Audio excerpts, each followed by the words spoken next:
tell me if you want, which is, you know, what was it? So driving is sort of the theme here. Oh yeah, which is why drive the is word- which you probably noticed from some of the announcements, but drive is the theme of dinner. So Drive? like drive to success, like go forward, don't look back. That sort of Yeah, thing. forward movement, let's put it that way. Okay. So in yes, a very general thing. So we've been getting people to, and you actually said it earlier, what drives the culture You here, should what get drives Ellen DeGeneres doing Dory. She just said, just keep going, just keep going. Just keep going, just keep swimming. She's actually a customer of ours. We were Is she? hoping to get her to speak at our events, our annual events. She's actually, I don't know, I mean, I don't know her personally, but it would be really nice to have her. So I'm great. sure you can I'll somehow try. reach out to her. No shame. Yeah? That'd be great.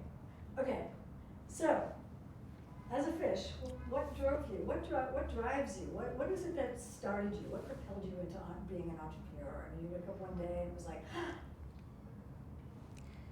So, look at Seth. look at you, okay. Yeah.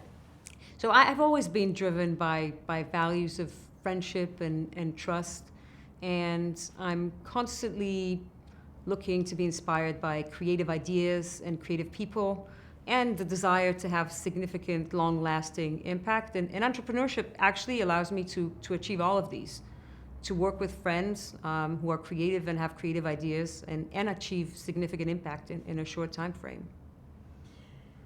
So, okay, so talk a little bit about Sayota, that, you know, because that's your connection to Springboard, and what that meant for you and how it worked or didn't work, or, you know, where did you go with the ripping of the check? What was that about? Well, Sayota actually started as a desire to work with a close friend who used to do triathlons with me and who went to high school with me. And we then connected with some additional friends who we wanted to work with, and started working on a solution for generating single-use numbers for online shoppers, which eventually was not a very good idea, but that connected us with the market of fraud, anti-fraud, and financial institutions, and brought us to understand the true needs in that market and to develop the solutions that to this date are being used by hundreds of millions of people worldwide and by all of the major banks. Now it's actually offered by EMC, who acquired the company who acquired Sayota. But from my perspective, that is exactly the impact that I had envisioned us having. So, you know, developing a product, an idea that reaches hundreds of millions of users. And so tell me a little bit about your experience when you pitched that, or when you as a young entrepreneur who was, you know, with this idea that worked but maybe not, and talk to me what Springboard offered you.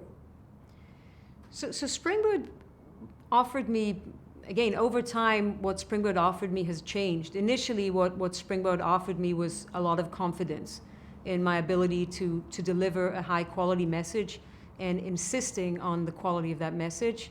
But over time, it transformed into an amazing network of extremely creative and smart women that I can always tap into and connect with.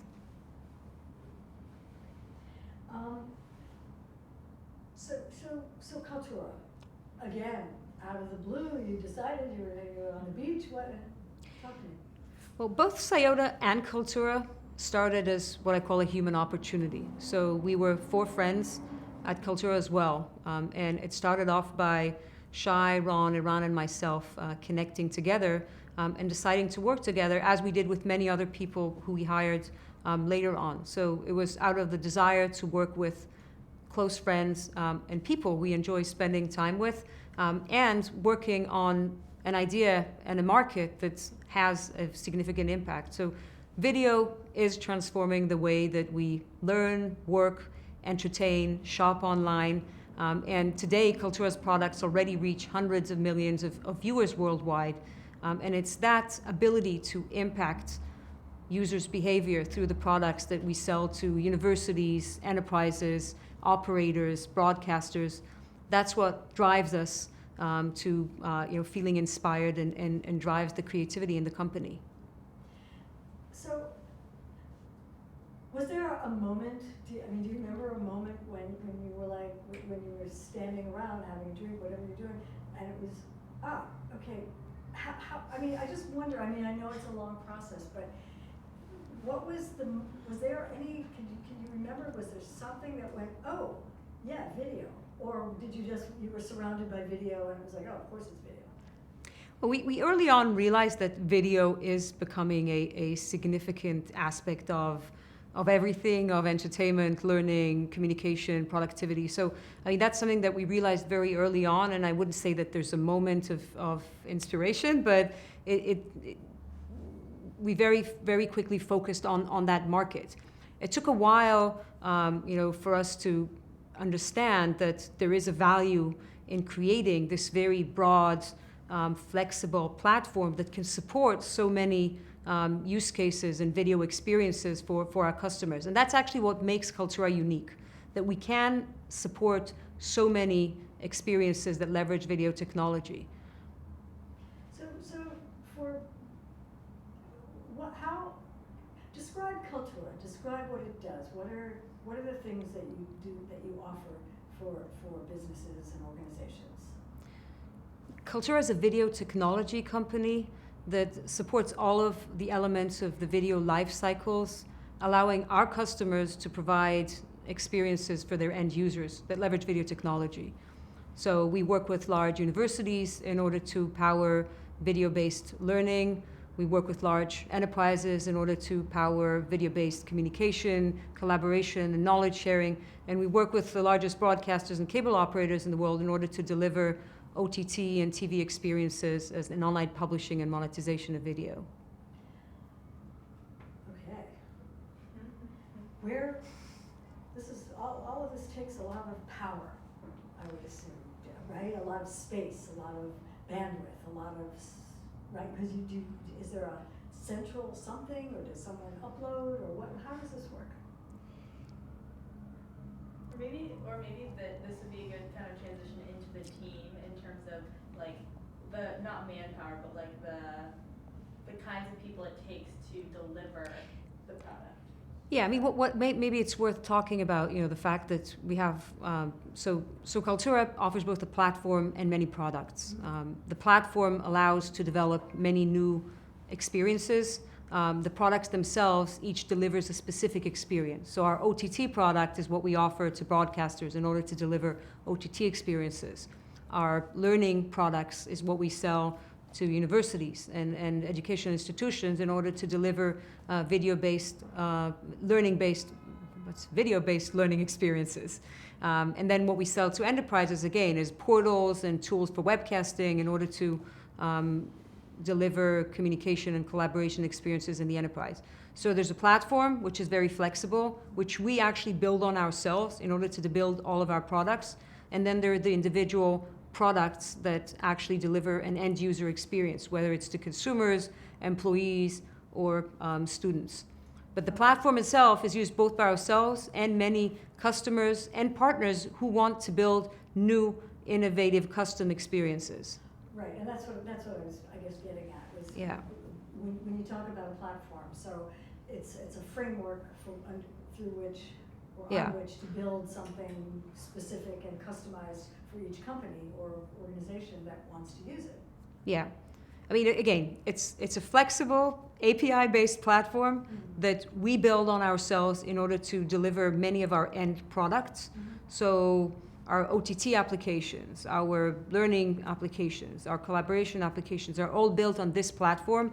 Many of them are sold as out-of-the-box products, but then there are partners, developers, integrators who build on the platform itself and create their own products and create their own experiences. So this team of four, or the two of you at Sayota, the four of you here at Kaltura, can you actually define, are there roles that you play? Is it flexible? What makes that work? A good team is a good founding team is a team that actually complements each other. Many times, actually, each is better than the others in certain areas.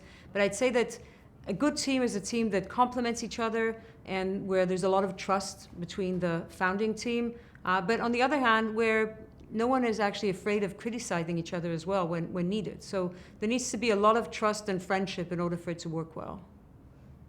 Sounds like an acting company. Not a good way, in a good way. I meant that as a compliment, actually. So, do you, we talked a little bit about your experience with triathlons and what that has meant and what that means in general for people, for women, for, not even just women, but maybe women. I don't know, do you want to talk to that a little bit? Because there was some interesting insight, I thought, there. Is that? I mean, I have always believed in I mean, again, I enjoy sports. I do a lot of sports. I used to be on a swim team, a triathlon team. I used to compete in swimming and triathlon. So, and to this day, I swim and bike and do quite a bit of sports.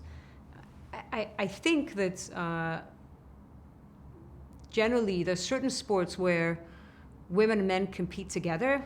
And I think that's it is an empowering experience for certain women. And again, it's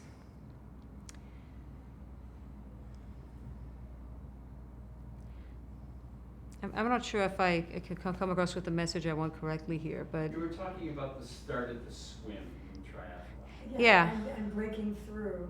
And the yeah. swallowing of the water. Yeah, I mean, I don't always like this, this female agenda thing, so I'm not sure. Yeah, that's why I was Yeah, but generally, I enjoy swimming and I enjoy triathlons. I mean, there's something very empowering with the starting point of a triathlon, where you're kind of pushing your way through to get into the water first, and run away and drive forward from the path. So I think that's for me it's very empowering, even though the best strategy in the end is to actually draft behind someone. But initially you're pushing your way through, and then you're looking for the best person to tag onto. So finding your virtual teammate for the competition. So Spotting. It's all about, by the way, that's one very important theme. It's like spotting. It's spotting potential partners. It's spotting potential virtual teammates for the triathlon. It's spotting potential hires and employees. So I think it's a lot. I think it's an important quality as an entrepreneur to be able to spot people correctly. And probably the other one is to constantly be in a selling mode. So to realize that you're all the time selling. You're selling and to adapt your messaging correctly, whether it's to prospective employees, prospective customers, existing employees, existing customers, partners, peers, everything, investors, the press. You're constantly pitching and adapting your message. So Cultura has something pretty multifaceted. I mean, you do a lot of different things. You cover a lot of bases, but all sort of coming from one, main thrust. So obviously technology changes and people's needs change. And how do you guys? What is your process? I guess. How do you work towards keeping ahead of that? What do you look at? What do you? It's not just each other probably. What are the kinds of things that you do to keep innovation happening? I think it's important to go backwards to when it all started. So when Ron, Shai, Iran, and myself got together initially, we first picked ourselves, of course, and decided that we want to work together. But the second thing was that we decided we want to work on areas where we could have significant impact, and that would be transformative, to user behavior, to consumer behavior. And through that understanding, that's how many of our products and experiences evolved over time. But it's not as if there's a moment where you come up with an idea, because innovation is an iterative process.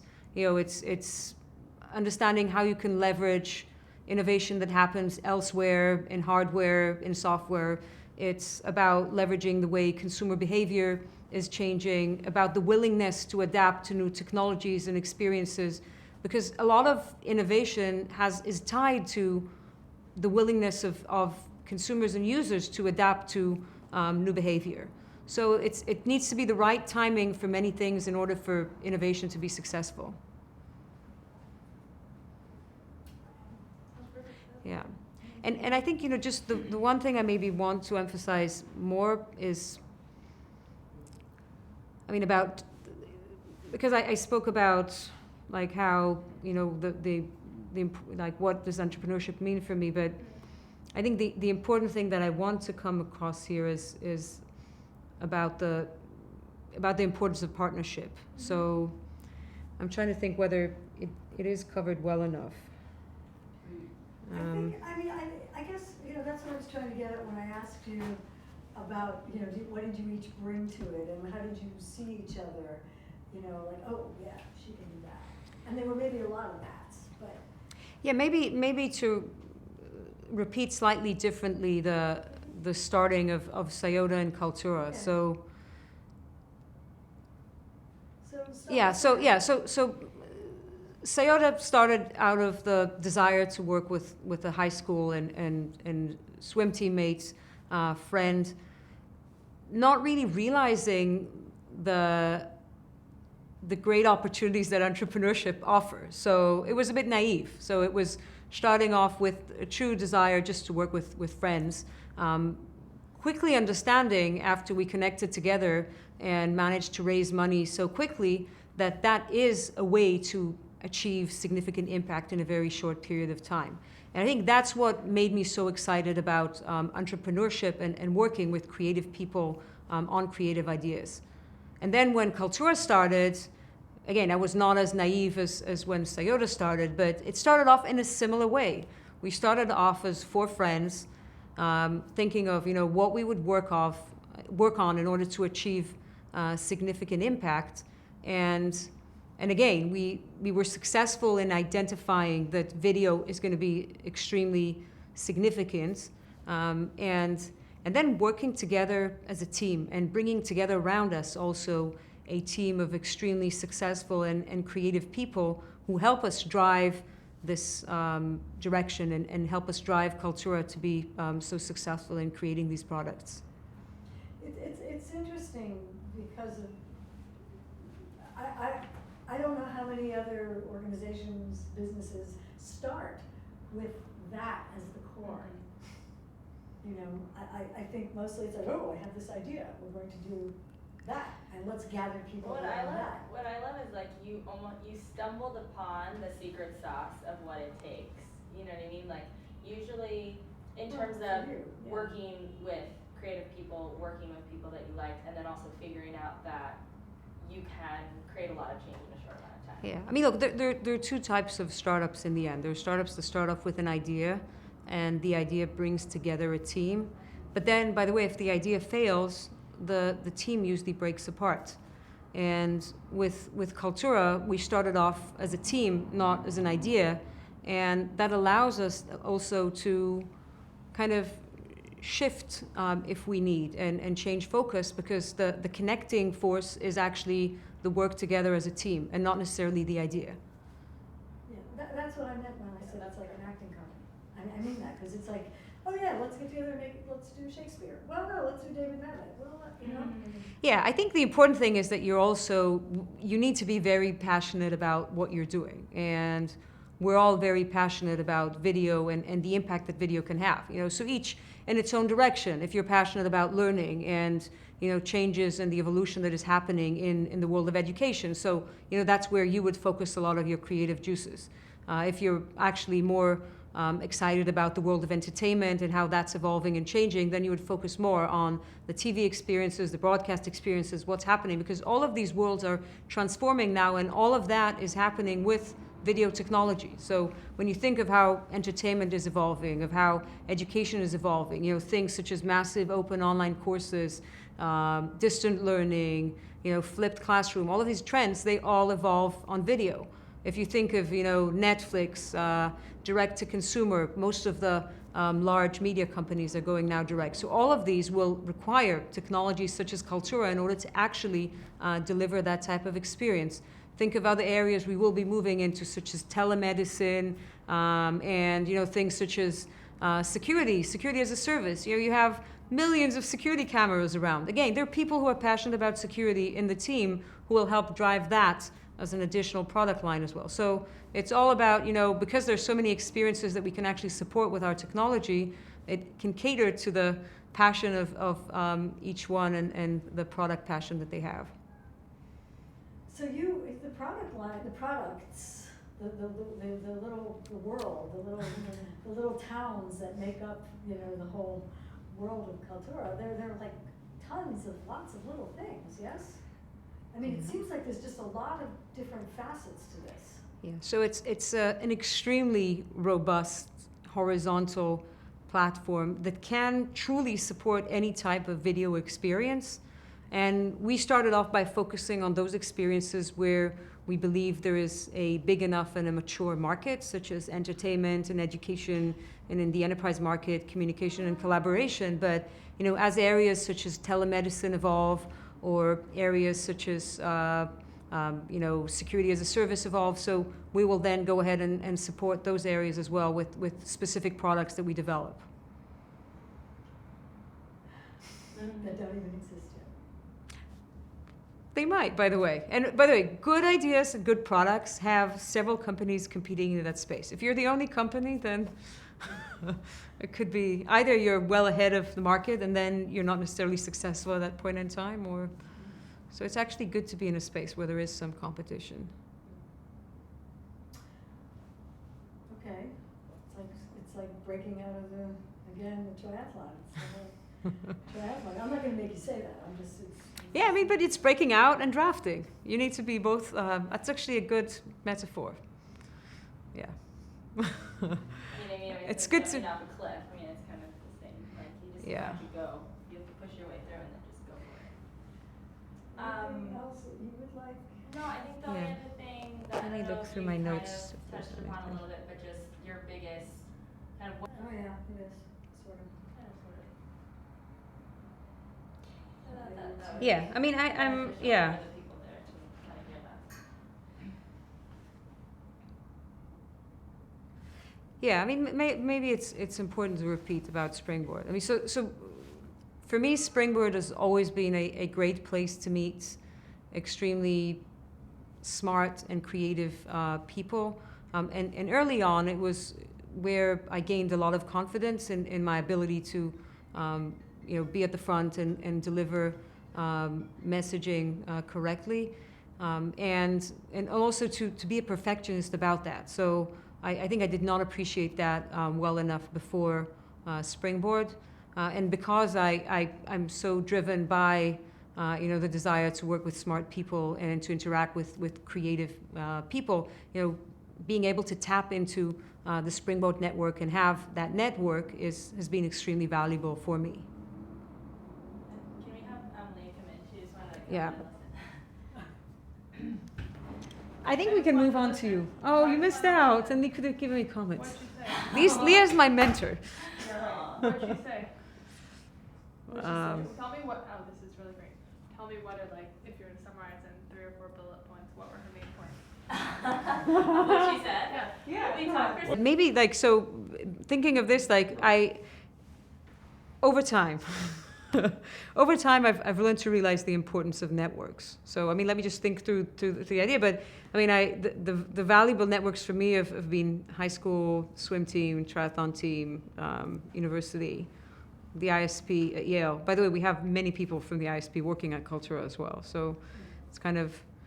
So it's good for partners and for coworkers. So I don't know if it's something important, but it's for me it's been critical. These networks, which I've not consciously invested in, but it actually, when I reflect on it, they're extremely valuable and important. I think that's relevant. I think that's. Yeah. I don't. Certainly, if it's important to you, it's something that you want to hear. Maybe it's not important. We caught some of it, so. Yeah. Yeah, it's not networking. It's more about The networks. networks that you found yourself in and the people who you gravitated to. Yeah. And then those became Yeah. networks. Yeah, so I think the point is that over time, I've realized the importance and the value of various networks that I belong to, which you might not intuitively even think of as important networks for business. But the swim team I swam on as a child, many of the members there are part of my very direct, close network in business or extended network that I constantly connect with. People in high school, which either work with me or I even partnered with, as well as people from the military service, again, from the units that I was in that joined me as partners or co-workers. And same goes for university and then the program at Yale, where both my co-founder, Shai, was at the ISB, and Leah Belsky, our SVP operations, was part of the ISP at Yale. And then many other members on our team, our general counsel, one of our key product marketing people. So, both Perry and Byron were also at Yale at the ISP. So all of these networks in the end are networks that I find myself consistently tapping into as part of my business network. And then Springboard, of course, where this is another network of extremely successful and accomplished women, where the nice anecdote that I have from Springboard, by the way, about it being an important network is that I would many times go to Springboard events to recruit people. I'm constantly in an outlook to recruit people, and actually at Sayota, we were looking to hire a VP business development, corporate development, and I remember that one of the women there who participated at the event from Goldman Sachs, she introduced me to this guy. It was a guy who became our VP Biz Dev, Corp Dev, and he is the one who made the introduction, who led Sayota to be acquired in the end. So I can say that the Springboard network was extremely valuable for me. That's a good story. That's interesting. What did you call him? VP Biz Dev? Yeah, Business Corporate development. yeah, Corporate Biz Dev. yeah. He was. I don't remember his title. He was like, yeah. Wasn't I a liked lady. it. I liked the little corporate Biz Dev. He was almost Indian. I was like, oh. All right. So I think we're done. Can we get other people to speak meanwhile? Let's The get question them. is, do we want to have them speak here, or do we want to just go out and find them there, bring them out, We can and do just that, have them talk? too. I mean, I would. So tell us who you are and what you do. So my name is Leah Belsky, and I'm the SVP of Operations at Kaltura, and I run all of our client-facing teams. So this, we have come to understand that this organization is really based on friendship and trust and. Give me 2 seconds. Are you good? Are your questions going to be in it? No, No. Okay. thank you for asking that, I should have told you that. And and being a team of close people who work together. How did you get involved in this? Where did you come into the picture? Sure.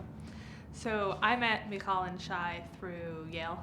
We were all working at a place called the Information Society Project, which is a research institute and think tank focused on the future of the internet and its impact on society. And I was debating about whether to go in the law firm direction or to return to startups, and they were launching an amazing company with a big idea around democratizing the media space.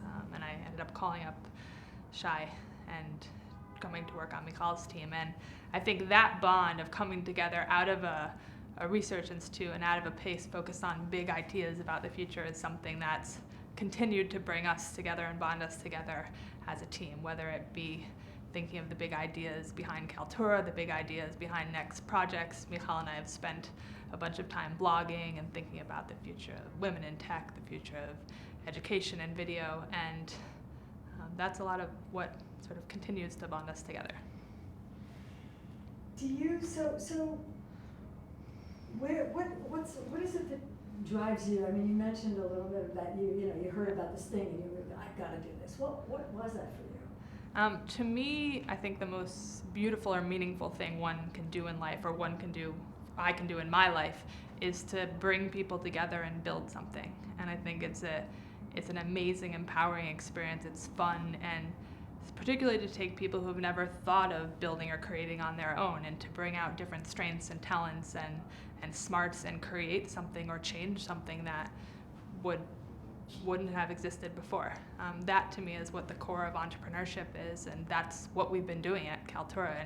And the exciting thing is when you're in a company that keeps growing, there's opportunities to do it again and again, to do it in new industries, to do it in new products, to do it in new geographies. And that's what keeps me going. So, what is it? What do you think is the ingredients behind the successful team That's what at they Kaltura?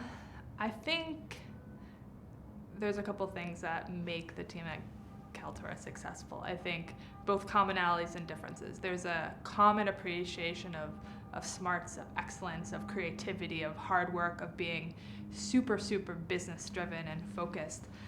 And then you have a bunch of people who have very different skill sets.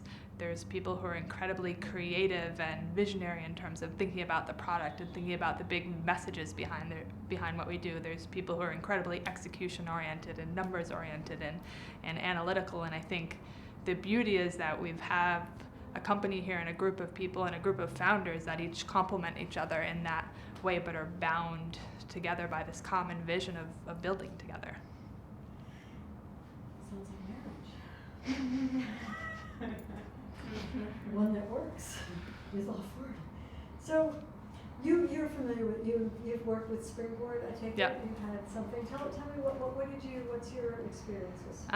So I'm not a Springboard alum, but I am a close friend of Michal and a close friend of Amy Millman, which means that I've been joining a lot of the Springboard events over the years and friends with many alums. And I think it's a unique opportunity to be able to come as a young entrepreneur, as a young team, and have a community of people and a community of advisors sit there and focus on cultivating you, both as a founder, as an entrepreneur, and also cultivating your business. And I've been exposed to many different accelerators over the year, and there's something special and different in Springboard. I think part of it might be that it's all women, but I think part of it's just the dedication that people have to each other. And yeah, I don't know. Sounds great.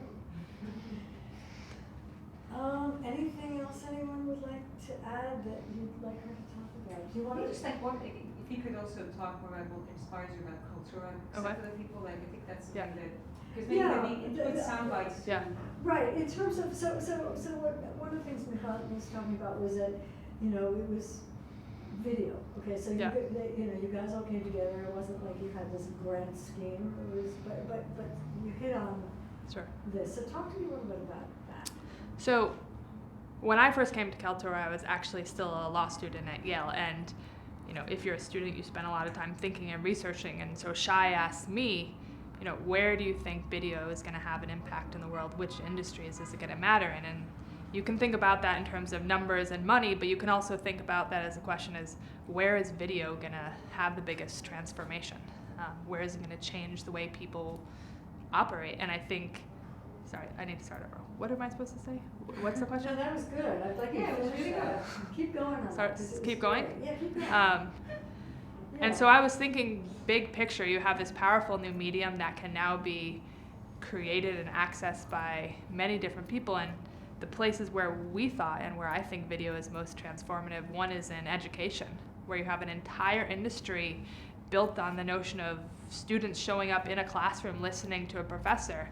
Now you have this new medium which completely changes the dynamic and changes the need for those two people to come face to face purely for exchanging content. And then once we sort of really dove in and thought, how can we build products that would take video and allow it to transform education as much as humanly possible, we started thinking about other industries. So now we're working tremendously on the enterprise. What is the future of work? How do people connect and communicate and brainstorm together when they're not in the same office, when they're sharing ideas asynchronously or remotely? What's the future of television? How are people going to watch when they not only have TVs and iPads and many devices, but when they can access media at different times in different places according to their interests. So this sort of video as a technology is changing so many of the ways in which we do things. And I think what's exciting about Kaltura, it's a middleware technology, but it's not at the forefront of that transformation. And the products we build can push forward that behavioral change. I like that. Great, let's get shot. Yeah, great. It's interesting what you're talking about. I work for you. You just walked in here. Tell me who you are and your name and I'm just another person that Michal wanted to speak on the video so that she doesn't. She already did. She already did. What do you mean? So my name is Zohar. Hang on, let's get to the points. Oh, it's like it's a part of the video. Don't look at the camera. Just look at me. Just talk to me. Nobody else will see it. Oh, okay, because I can look at the camera and like give don't a look at the Stare down the stare. audience. No hairy eyeball. like this. No. That don't. Okay, and speak in sentences like I'm not here. So don't say. Rephrase the question You or. can rephrase the question or just to make sure. Put the subject of the question in Put the the answer. subject in the Mhm. answer. Yeah. Okay. So please tell me who you are. What's your name? What do you do? So my name is Zohar Babin. I'm the managing director of VPAS and community at Kaltura, and that's what I do. What is that? What does that mean? I'm actually the glue in everything that falls apart. No, I'm kidding. So I lead our strategy and marketing for the video platform as a service. This is our core or foundational set of services for developers and technology companies building on top of Kaltura. Are you part of the 4 people that started this? Or did you come in, did they find you? I'm yourself? like the 6% or 7%. There's 6. So how did you get involved with this? Where did they find you? Oh my God. It's been a long time. So through somebody who wanted to, I mean, I don't know. Is that really a story? Start your sentences. Yeah. I joined Kaltura about 6 or 7 years ago. I was super inspired by the story that they put forward to me, and I was I met so Michal, and at wanted that to point I've been join running the a big community. I realized this was an opportunity to, just. I mean, you Full ran a sentence. community before, and you saw the opportunity, blah, blah, blah. Why did you join Kaltura? I joined Kaltura because. Okay. So I joined Kaltura. What is it? 8 years. I joined Kaltura 8 years ago. When I joined Kaltura, I was the first developer working on front side. Back then, we had this vision of connecting people and helping them create video together. So it was kind of a Wikipedia meets YouTube idea. Was consumer driven. So it got me excited about the vision. I worked a lot with video over the years, and I was a developer, but also did a lot of video work myself. And that's how I got started with Kaltura. Over the years, we've shaped into a platform for developers, so that kind of got my other side very happy. And yeah, I mean, I don't know how to speak about those things. That's good. All right. That's good. Because I was going to ask you, Kaltura has changed since then. It's no longer YouTube meets Wikipedia. It's a whole other huge thing. And so what is it about that? What do you do with that? With what it is today, and where do you See it going. see it going? Yeah. And, So I think the most exciting thing for me about Kaltura is how people are using Kaltura to create other experiences, to create other things. We've had companies create services that basically completely changed how education happens. From e-commerce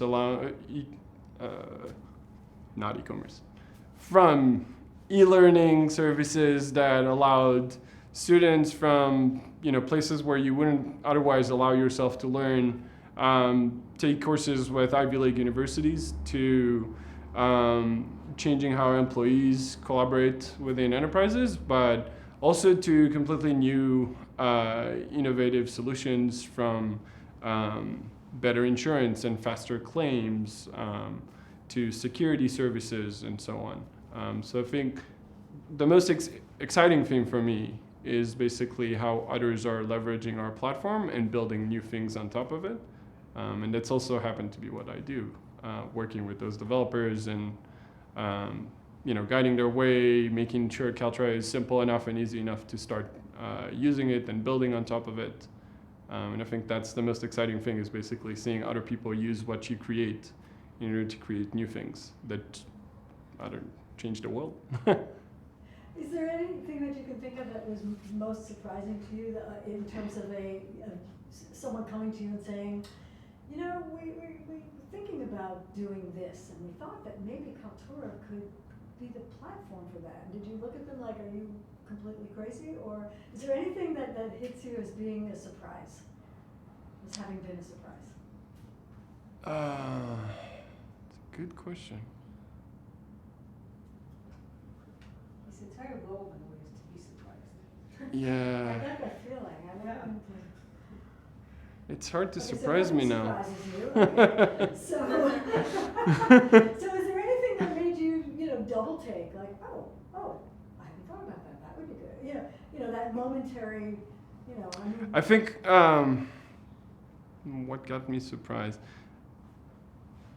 I think what's interesting is, when somebody starts using Kaltra, they would have this idea that they want to build. They get started, and sometimes they'll have a solution architect working with them, and over a few months, you'll see their idea shaping from something that they've had into like a huge new service that they now create. Oftentimes, it extends Kaltura itself. So with a lot of our customers, we've actually extended and built new services and turned the platform into something that is not just the foundational services, but oftentimes a lot of things that you can repurpose between customers. So it's very common within Kaltura to work with an education customer, for example, that practices that will influence how they achieve their goals are actually learned from a media company or from an enterprise, or solutions that you would provide to a media company that came from a university, or a healthcare company that finds ways to reduce patients coming back for maltreatment or for not following their instructions of how to self-care because of something that they've learned from a media company who's another Kaltura customer. So I think that's one of the most exciting things, is to be in between those different verticals and in between different practices that you wouldn't really see a professor from a university meet with an executive from a media company and actually share something in common and actually talk about something that influences both of their strategies and goals in a very profound way. So I think that's a very interesting thing to work on.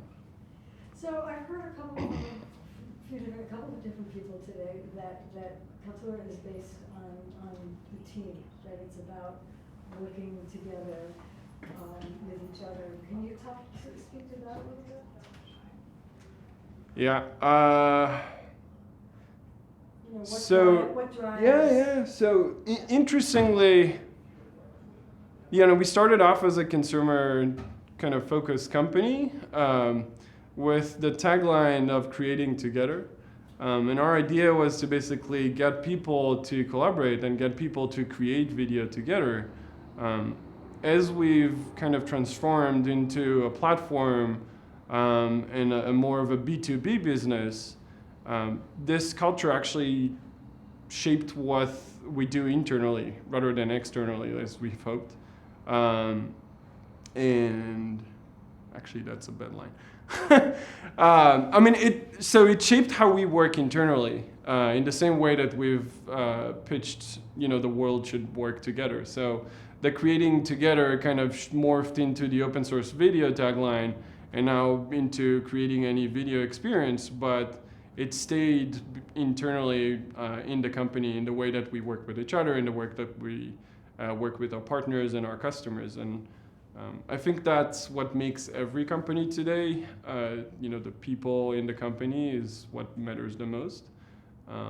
Particularly in Kaltura, there's a very, very open and collaborative culture, and it's actually our pillars are collaborative, flexible, and open, and that's how we make decisions on a daily basis, if you will. So you would normally kind of judge ideas and how you work with others and so on. And oftentimes when somebody from my team would come to me and ask, how do I talk to this partner? Like, what do I tell them about this and this contract and so on? And it's very easy to basically default to open, which is very uncommon in the business world before that, right? You feel very hesitant talking about contracts or talking about agreements or about, structures of business and so on. And it makes life a lot easier and a lot more interesting to work. So, whenever we talk to our partners, that's the default. We'll be open, we'll be candid with you, and that's the right way to do things, in our opinion. And that created a really interesting culture within the company, and especially because we have offices in pretty much every continent today. So a lot of different cultures, a lot of different languages, and you get exposed to a lot of different interesting people with different ideas and different notions of how things should work. Do you find yourself? Let's hold for this. Okay. And also we are limited on time to get Okay. Shay in, so as soon as he Oh. gets here, we should Okay. go in, so just like. Did you get Renan and? Yeah, we're gonna get Renan involved. So the different continents and cultures thing, do you interact with the people in all those different places? Is that something you do? Yeah, on a daily basis, my work on a daily basis is with both Kalturians as well as customers and partners. So I get to work with people from all over the world on a daily basis, many times in different languages. So I think it's a very interesting and exciting place to be in terms of being exposed to new ideas and new ways of thinking. Yeah, I was going to ask that. I mean, in terms of the culture of Kaltura being an open, trusting, dialogue, let's talk about whatever, let's work this, let's listen to each other's ideas kind of place, Yeah. it seems. Are there places that you interact with where that doesn't, you have to explain to people that this is how we like to work here, or does that ever come up? It comes up very often. I mean, in every conversation we have with partners or customers, we kind of set the tone with that, right? We're open, not just in the technology. I mean, open source brings a lot of benefits for the customer, as in you're not getting a black box. You're actually getting the software along with the architecture guidelines and designs that were around it, and you can actually dive in and look in the code, and hey, if you want to extend it, go ahead and do it, and we'll help you. And that's very, very simple notion that is completely different from any enterprise software that you've ever come across, and our customers appreciate that. It's a very fun way of getting to know a new platform that you're working with, especially if it's the basis for your business. So on the platform side of things, our customers leverage Kaltura as the core foundation for their services. So if that fails, if Kaltura fails, they fail. And having the opportunity to actually look inside and see how this thing works and how it's run, and having the influence of how this is shaped, I think is a very, very important thing for those type of customers. Cool. So Shai's not here yet, let's, Okay. Okay. So, is that mine there? no. Yeah, that one's mine, no? Oh, this is mine. Yeah. Okay, now we have a phone. so tell me please who you are and what do you do? So my name is Shai David. I'm one of Kultura's co-founders, and I'm the Chief Revenue Officer. Aha, it's good to have one of those. So talk to me a little bit about, were you one of the original, I remember your name as one of the original, the famous four, right? I don't know if I'm famous. I don't know about famous, but you're one of the original four people who were involved. So yeah, so I'm one of the co-founders of the company. We started Kultura about almost 9 years ago as a small little startup, and now we're about 400 people in pretty much every continent other than Antarctica. And I think that part of why we're so excited is because there's a growing demand for video anywhere we go. I sometimes go with our young team out, maybe late in the office, and we point out and we see window lights out of the offices of people working late. And I tell my guys, if they have lights, it means they have electricity. And if they have electricity, they need video. Because everybody needs video. Video is becoming a primary mode of human communication.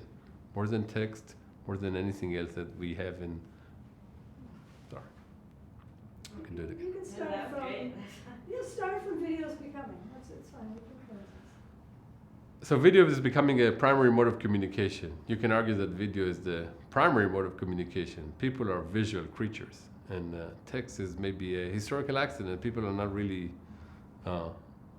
used to reading 140 characters on a small screen. People are visual in the nature that they consume and that they produce information. So it's the era of video, and video is augmenting text in many important ways.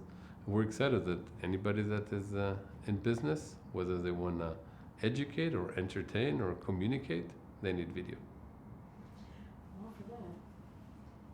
Alright, and also I just wanted, this just came to my head. I'm also really curious to, and this we'll get to this too, but just how you and Michal first kind of got together and how your relationship Yeah, I was just gonna ask has that. contributed to the success. Oh, that's good, yeah. So Michal and I met at a very interesting organization called the Information Society Project up at Yale Law School. I'm not a lawyer by training, but I was surrounded by lawyers. It was a fascinating period of my life. And Michal came from a legal background. Both of us were looking at open systems from different perspectives. I came from a information science background, and Michal came from a legal background. We actually collaborated on writing academic articles on open source licensing. We wrote an article that made its way in academic circles called the License to Kill Innovation, and we looked at the way that people were licensing their open source software and what were the choices that they were making. And based on that type of academic research, we got exposed to a lot of interesting opportunities in industry. We felt that there was a room for a media system that would be open, and that we could use some of those academic ideas in a commercial context. Let's hold for 1 second. Yeah, Just want to let that siren die. that's New York for you. What was the second part of your question? Oh, just how the relationship between you two has contributed How to does the that contribute? success. That Like was, how, I like that. How, yes? Okay, we're good, I'm sorry. Okay, so you got together over this paper and it progressed from there, but how has this relationship helped to move this company forward? So when you build a company and you start doing something that you don't know whether it's going to take 1 year or 2 years or 5 years or 10 years, the most important thing is that for the people to have a shared sense of vision. And I think that one of the things that we developed at Yale, and one of the things that worked in my relationship with Michal over the years, is that we had a vision of how we think the world should be and what is the potential. And that has really provided a strong innovation curve. It provided a strong motivation curve. It provided a strong emphasis on how we think this company should be run. And I think that that's something that we built early on and is helping take us forward into the future. Really good. that was really good. I did it for you. So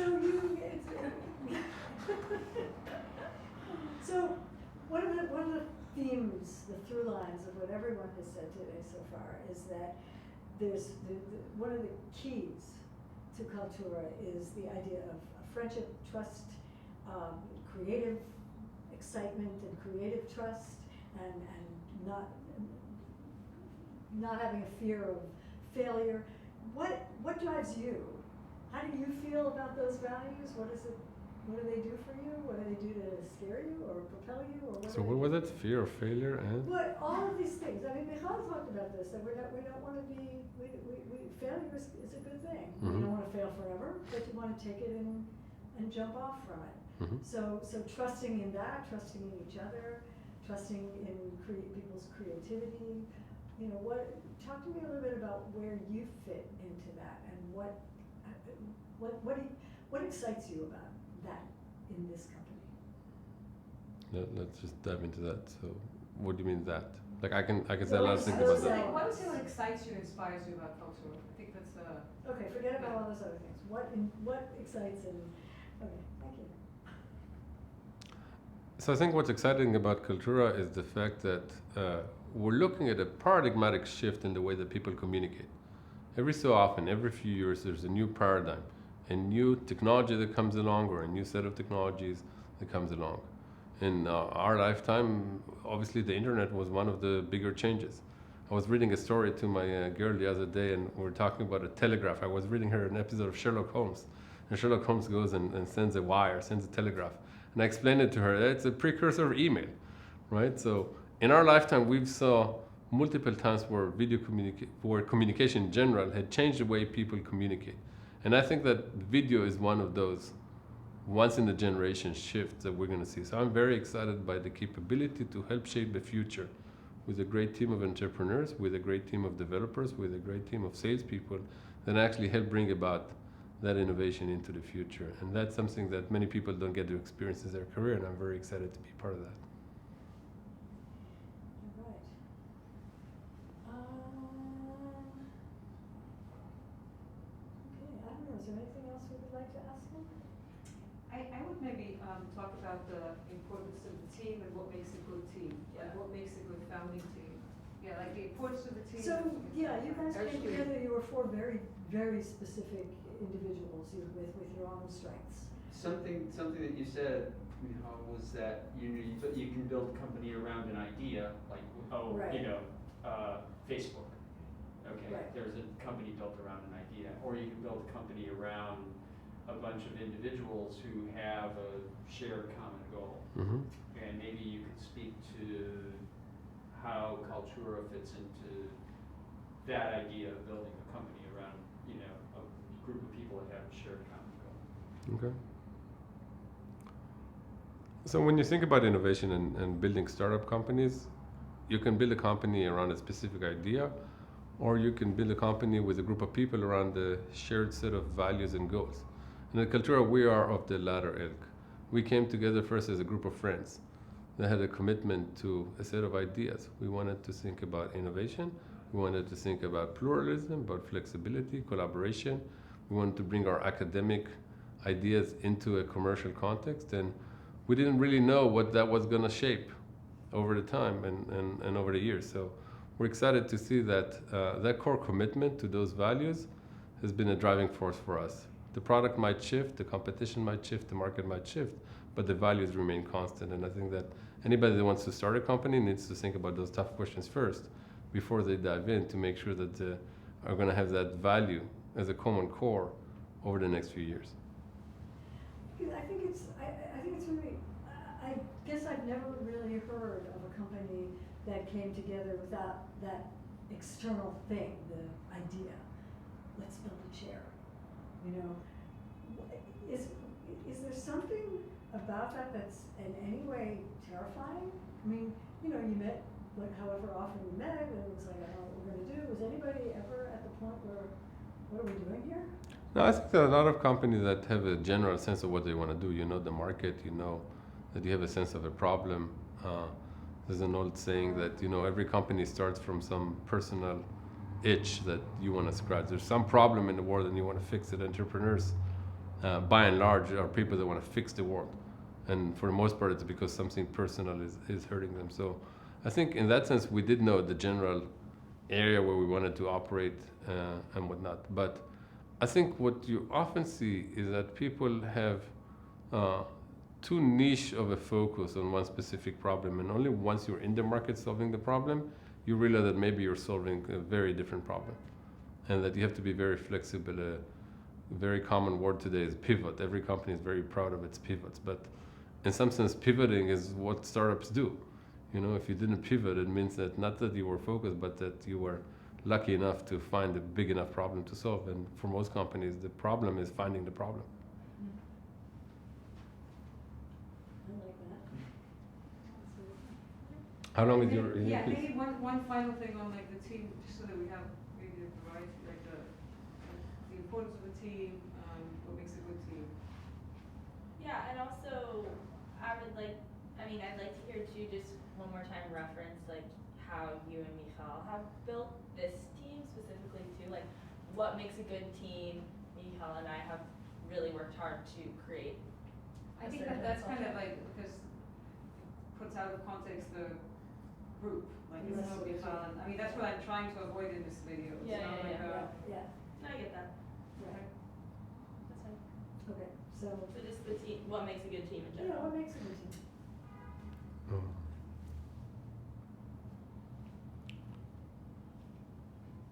So I think what makes a good team is that they complement each other. Is that you have a set of capabilities, both analytic capabilities, human capabilities, social capabilities, hiring, recruitment. In some sense, a startup founding team is like a marriage, only with more people, so it's more complicated. But you have to have a right balance and right combination between being similar enough and being different enough. If everybody was in an echo chamber thought process and everybody's thinking the same all the time, you're not going to get very far, because you're going to make some progress and then hit the wall when there's some problem you can't solve. So you have to have diversity in the team, but you have to have a sense of a shared common goal, shared sense of common values, so that when tough decisions need to be made, and tough decisions always need to be made in startups, then you can rely on that sense of team to be able to do that. And a funny story that I think is true of our founding team, as well as potentially some other good teams, is that you might walk into a meeting and there's a big vehement argument and people are arguing with their hands, and somebody might say, well, I can't disagree with you more. And then, oh, I gotta go pick up my kids from school. Why don't you finish it? I trust you to take the decisions. So that would be a typical team, a sense of trust and yet a sense of diversity that's good enough to drive decisions. Great. Thank you. Thank you. And that is, okay. All right, so tell me your name and who you are, and that is what you do, and what that means. Sure. So I'm Renan Gutman. I'm a director of product here at Kaltura, and I manage the Capture Space product and the webcasting product, both new products that we're releasing. So how long have you been with Kaltura? I've been in Kaltura less than a year.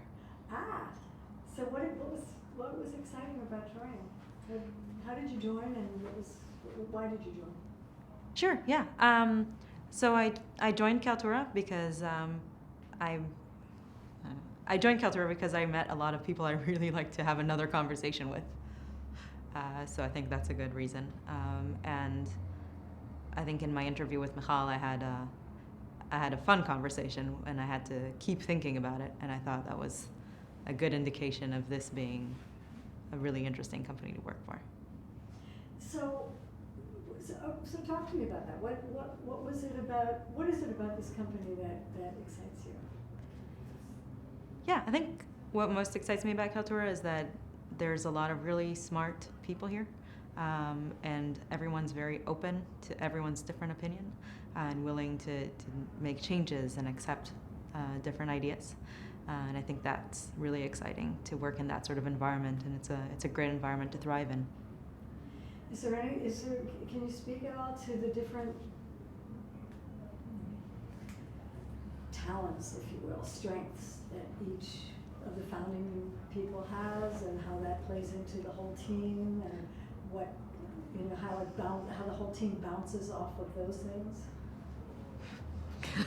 I don't know if I can think of that. I mean, not the whole team, but the major. I guess like players. highlighting some skills that that you can see that the team possesses that helps the company grow and move forward and innovate. Sure. So I think when I think of the team at Kaltura, you have to think of a real good mix of people.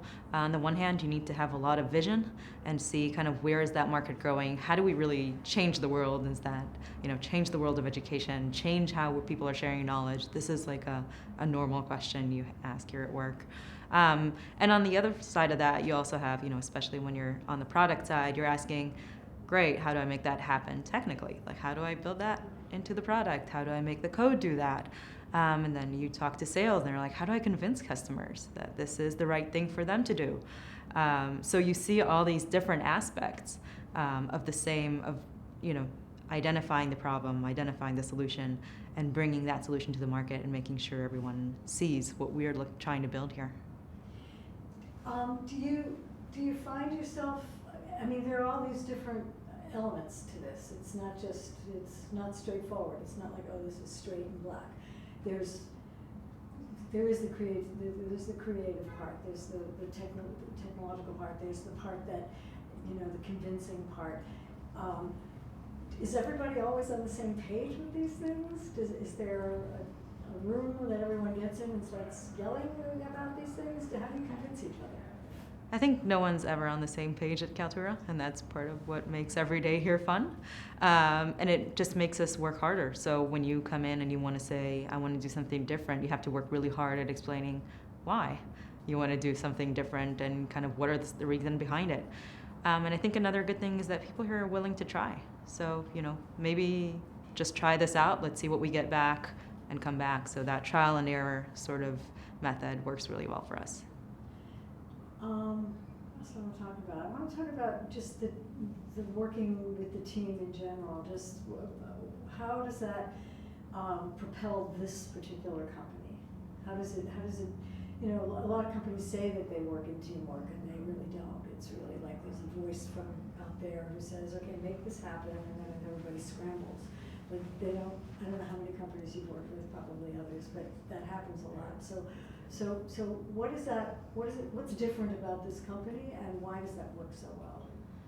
I think what's really different here is, it's enough to spend. If you were a fly on the wall here at Kaltura, you would be able to see how in each conversation where two people are having, you'll see another person sitting at the table joining in and actually having an opinion on that as well.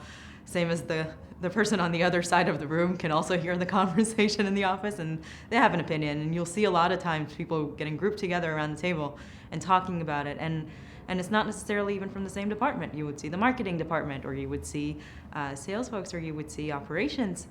You would see everyone all talking about, actually, this relates to what I heard yesterday.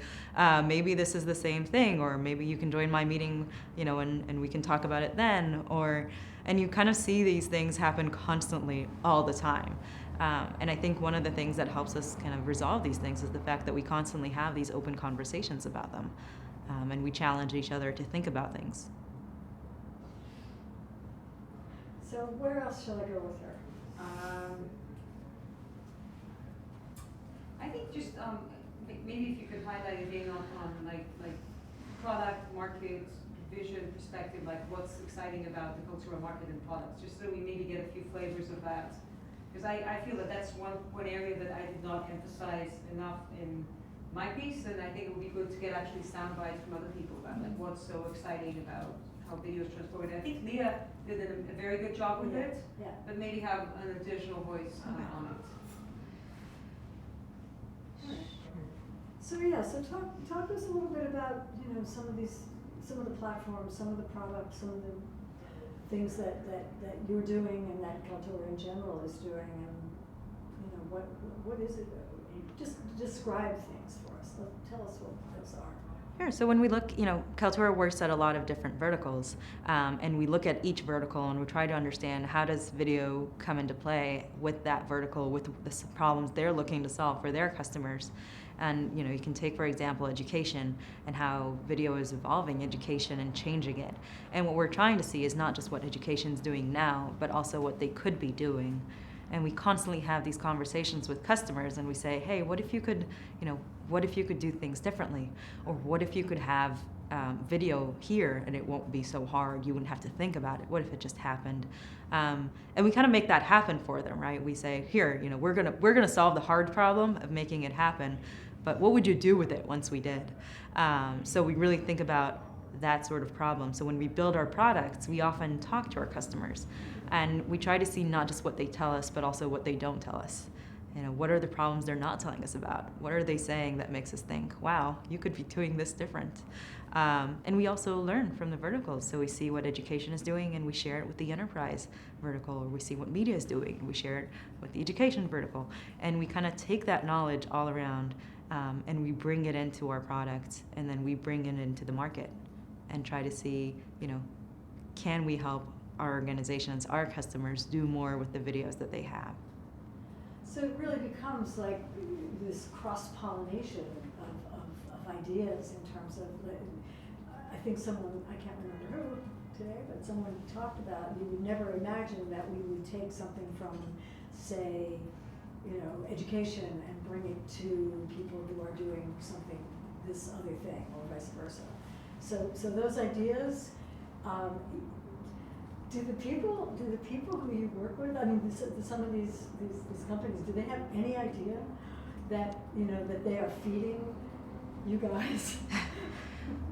I think we constantly have conversations with our customers, and I think the Kaltura is a very authentic company. It's a very open company, and we also give the same relationship to our customers. We make sure that they know that, you know, we're here to listen to them and we're interested in what they have to say and we want to learn from them.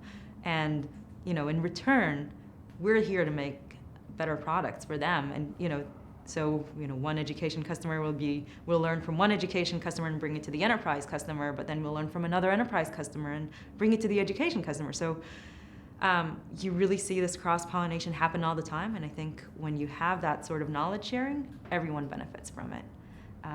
And everyone enjoys this conversation. We often have customers say, how do other people do this? This is exciting. Cool, let's get Rebecca's real quick, Good. and then I think we're done. All right.